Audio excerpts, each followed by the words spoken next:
So it's been about 9 months since one of the greatest RPGs I've ever played released, Come Deliverance 2. Through these 9 months, I've consistently gone back to the game over and over again to check out all the new updates and features Warhorse has been adding to the game since its release, and more importantly, play through the 3 DLCs that have dropped throughout this year.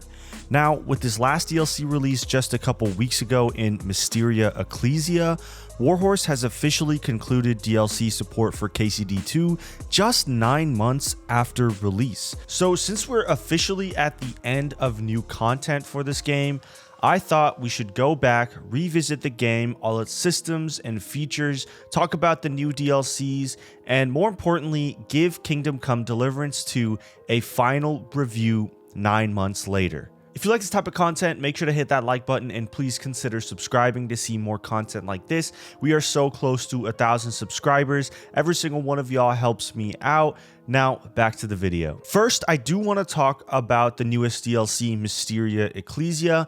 In many ways, it has a lot of interesting things going for it and is tangibly different than the last 2 DLCs that Warhorse has released. But as you'll come to see pretty soon here, it's not that different and it's not as great of a change as Warhorse would like you to believe it is, and so I do find it to be a bit of a disappointment. So Mysteria Ecclesia is set in a completely sectioned off part of the map with the Sedlet's Monastery. This was an area that was previously barred off in the main map, and now you can go to it. However, it's not a come and go thing as you please. It's like as soon as you start the DLC, you are in that monastery until the DLC is over. So it's important for you to kind of finish up everything that you've got going on in the main game before you jump over into this DLC. But once the DLC is completed, you have free reign to go to the monastery whenever you want, so you don't have to worry about never seeing it again after you finish the DLC. The main story for this DLC is that you, Henry, are the protector of the main doctor of King Wenceslas, and this doctor is going to the monastery to seek permission to treat King Wenceslas, who has obviously been captured throughout this entire game. When you get there, you learn that there has been a mysterious disease outbreak in the monastery, so the monastery needs to be completely quarantined off and sectioned off from the rest of the world while you figure out where this disease came from and who is behind it. Now, this DLC without a doubt is more stealth focused. It is more stealth focused to the point where 80% of the DLC forces you into forced stealth scenarios because of the fact that a lot of the monastery is quarantined off and they are private areas that you cannot go into. On top of that, it's definitely more conversation and story focused as opposed to Legacy of the Forge and Brushes of Death. There's not a lot of combat in this DLC, if at all, and you're primarily focused on like being an investigator with Henry, figuring out where this disease came from, talking to people, deducing things, stealthing your way through things and trying to find evidence that way, as opposed to kind of brute forcing your way through everything with fighting. Sedlet's Monastery itself is very cool and pretty decently large, and it's a great callback to KCD1 in its monastery section where you played as a monk, but you don't have that tedium of the first game where you have to do all the monk things of like making the potions, doing the scripture, all that. Like you don't have to do any of that. You just are solely focused on, figuring out this mystery. And so yeah, it definitely has a lot of good things going for it. I like the Sedlet's Monastery a lot. I like and I appreciate the fact that it is more conversation and story focused because there's not a whole lot of that in the main game.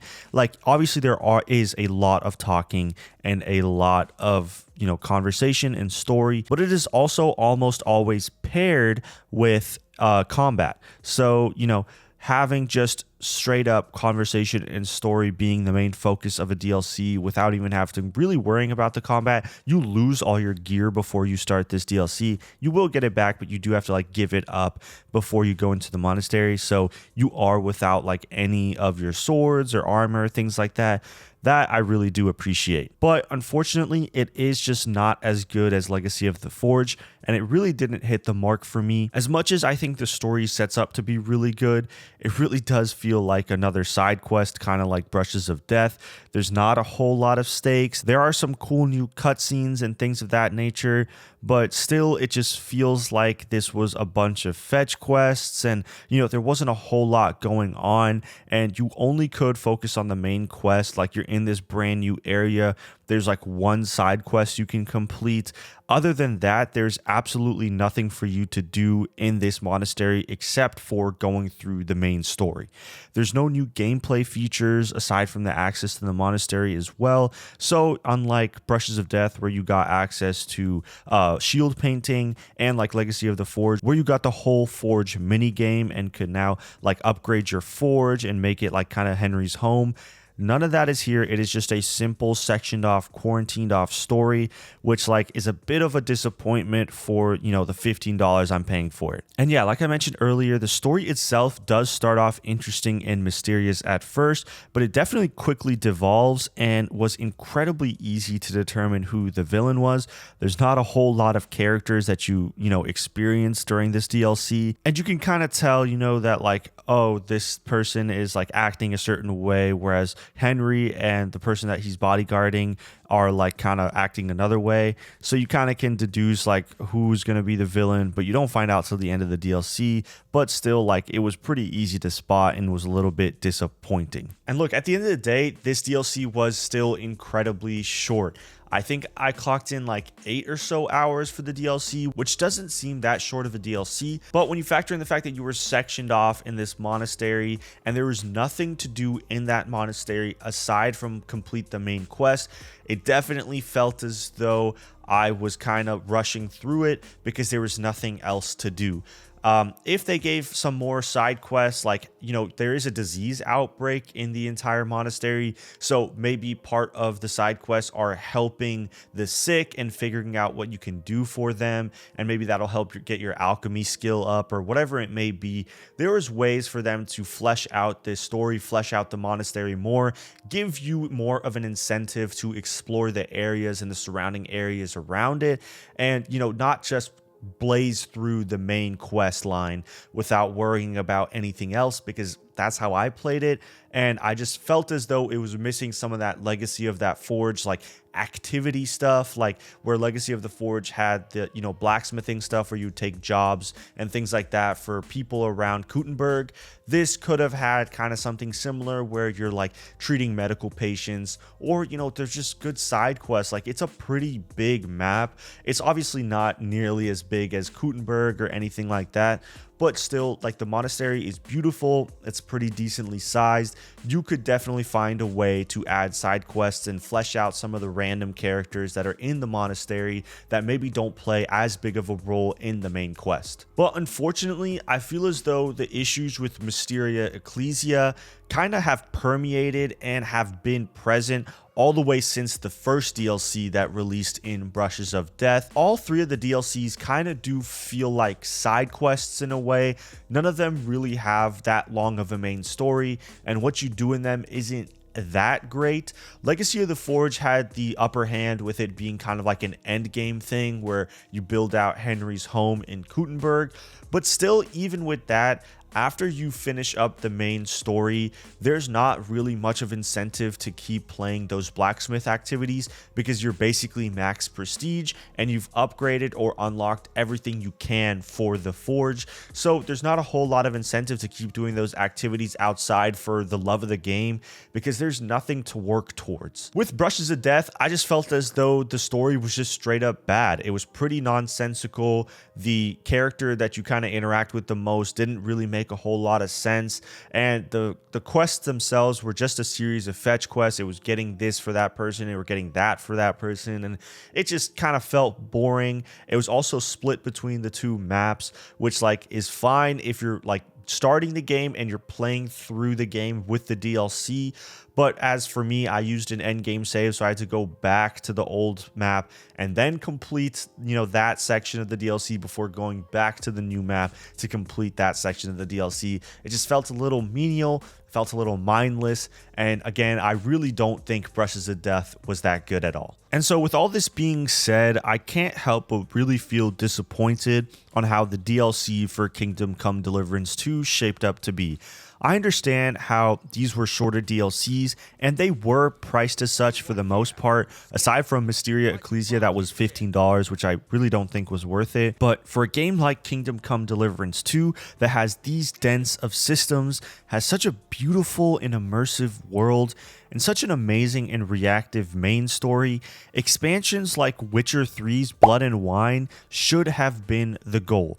Blood and Wine gives you an entire new map to play with, bunch of new side quests alongside the main quest for the DLC, and sets up, the end of Geralt's story for Witcher 3 and for beyond. A DLC like Blood and Wine would have been a perfect, kind of scenario for Kingdom Come Deliverance 2, because the devs, Warhorse, has stated that the Kingdom Come Deliverance 3 is not going to be their next game. It's going to be something else, and they've left it kind of ambiguous on whether this is the last time we see Henry. I understand that Legacy of the Forge is kind of meant for it to be that, last thing that Henry does. He gets that house, he settles down, he's now a blacksmith again.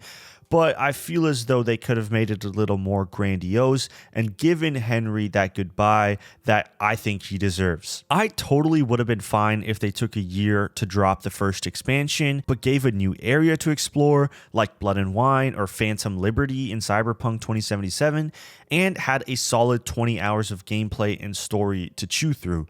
Unfortunately, the way Warhorse went about these DLCs, where they went quantity short side quests over meaningful quality expansions, I really do feel like it hurt the overall legacy of Kingdom Come Deliverance 2 a bit. Games like Witcher 3 and Cyberpunk 2077 have phenomenal base games that kind of set the roots for what this game's legacy is going to be, and then the DLCs/expansions come in and kind of add that cherry on top and really forge and make the legacy of that game for years to come, because at that point they have a phenomenal base game that anyone can play through. But when you add that extra added depth with the DLCs, fleshing out characters, giving you new systems and features, a new area to explore, things of that nature, it definitely, transcends from just a good game to a phenomenal package with everything you could ever want in a game.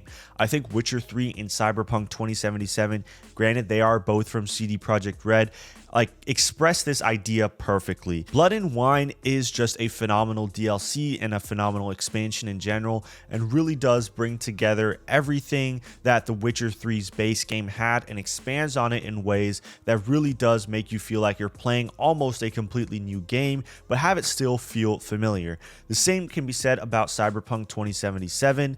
Dogtown, the new area you explore, is so densely packed and so distinctly different from the rest of Night City that it feels like you're playing a brand new game with those familiar systems and features of the base game itself. Another game that I would add to this list is Elder Scrolls 4 Oblivion. I think that Shivering Isles as a DLC is really, really good. It gives a massive brand new area to explore. It is huge. You can explore that thing for 20 to 30 hours if you really wanted to, and it gives you a solid main quest to play through. And on top of that, it gives you a plethora of side quests to experience, dungeons to go raid for loot, and things of that nature that really do flesh out Elder Scrolls 4 Oblivion, and it really does turn into a game that is feature complete and has a rich world and rich lore and everything that you could really ever want. For Kingdom Come Deliverance 2, I feel like that is the type of service that I think it deserved with its DLCs. If they had just given me one expansion, they didn't even have to do 2 or 3, but it gave a massive new area with an amazing new main quest and a ton of side quests and new systems and features and that blacksmith minigame, all that kind of wrapped into one.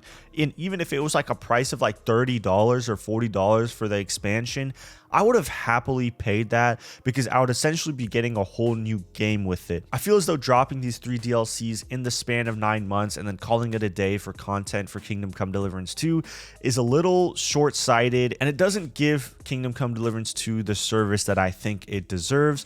Take a year off, give me the biggest expansion you can and then call it a day with content. You can still keep adding those small little updates in between, like the barbershop update and things like that. But I want that expansion for a game as big as Kingdom Come Deliverance 2 to feel as big as the base game. And unfortunately, we just didn't get that with those DLCs. It just kind of feels like they're side quests or little extra story add-ons that you can play through while you're playing through the game the first time. They're just definitely not worth playing through after you finish the game, and I've kind of set it aside for a little bit. Overall, man, I still love Kingdom Come Deliverance 2 and everything about it. It is one of my favorite games of all time, and it will be like that for a while. Existing in Bohemia, walking around the open fields, or seeing the bustle of Gutenberg will stick with me through the years, and I am sad to say goodbye to a game I hold so near to my heart. Obviously, DLCs don't make or break a game, but I felt as though Warhorse had a chance to make Kingdom Come Deliverance 2 one of the most content-rich and diverse packages of any game of all time, rivaling games like Witcher 3. I feel sad that Warhorse missed the mark in this respect, but I am grateful and happy that I still got to play this game through 2025, and I always had an excuse to go back to it. Either way, that's going to do it. Thank you guys so much for watching. Let me know down below your thoughts on Kingdom Come Deliverance 2 now that all the content is out. What do you think of the DLCs? What do you think of the base game? Are you happy that they went this route with 3 DLCs in 9 months? Or do you wish, like me, that they would have added an expansion a year later that really, took this game to another level? I'm curious to hear what you got to say down below. If you like this type of content, make sure to hit that like button and please consider subscribing to see more content like this. Again, we are so close to 1,000 subscribers. Every single one of y'all helps out, and I couldn't do this without y'all. But either way, it's been CGG. I'm out.